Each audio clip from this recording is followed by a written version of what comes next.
mia esperienza simulatore è stata molto bella, molto simile alle esperienze reali che ho avuto. Consiglierei a tutti quanti di provarne almeno una volta.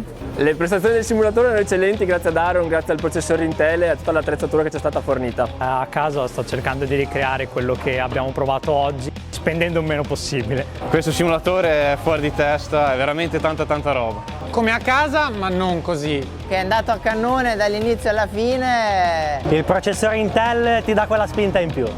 Computer fluidissimo, reattività, tutto perfetto, tutto bene. Voto da 1 a 10, 11.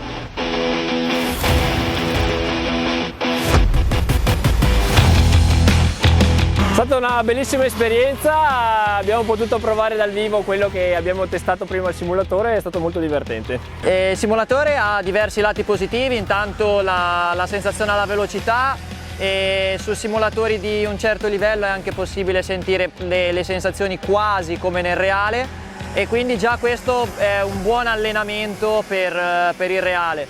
Allora, la mia esperienza reale rispetto al simulatore è più faticosa.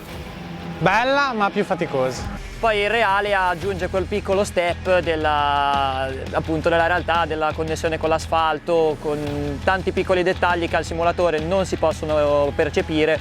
Da 1 a 10, 10. Alle persone che vogliono approcciare per la prima volta il mondo del sim racing consiglio di prendere un PC Aaron come primo step e poi successivamente anche un simulatore di guida come si deve. Ci sono molte cose che si possono portare dall'esperienza assimilata nei simulatori poi nella pista reale, che sia kart o auto da corsa. Al simulatore prepara, diciamo, bene all'esperienza reale. Allora, se faccio un paragone tra il simulatore che ho io a casa e questo che ho provato oggi, è come se dovessi dire che io a casa ho una Panda e qui ho provato una Serie 5. È molto meglio la Serie 5, non c'è paragone.